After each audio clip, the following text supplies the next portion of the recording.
క్షణ సాధనమే లేదండి. నిరంతరం మనస్సులో నమశివాయ నమశివాయ నమశివాయ అనే పంచాక్షర మంత్రం నడుస్తూ ఉండాలి. దీనికి ఎవరో గురువు గారు ఉపదేశం చేయాలి, చంద్రగ్రహణం రావాలి, సూర్యగ్రహణం రావాలి, ఈ చేదస్తాలన్నీ పక్కనట్టండి. మనస్సును మించినటువంటి తీర్థం లేదు, శరీరాన్ని మించినటువంటి క్షేత్రం లేదు, అంతరాత్మను మించినటువంటి గురువు లేడు, జీవితాన్ని మించిన గ్రంథం లేదు. అందరికీ ఇదే ఉపదేశం అనుకోండి. హాయిగా నమశివాయ నమశివాయ నమశివాయ.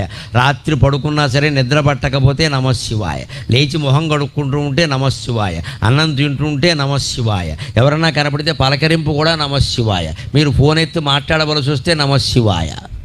ఇంత ఇదిగా భగవన్నామాన్ని మనం సొంతం చేసుకుంటే అన్ని రకాల పాపాలు కాదు, సకల కర్మలు నశించిపోతాయి. అన్ని కర్మఫలాలు పోయి జ్ఞానం పొంది మోక్షం పొందుతాం, ఎప్పుడూ ఆనందంగా ఉంటాం. భగవన్నామస్మరణ అంత గొప్పది. అలా చేస్తేనే శివుడు కాపాడుతాడు. గమనించండి. ఇలా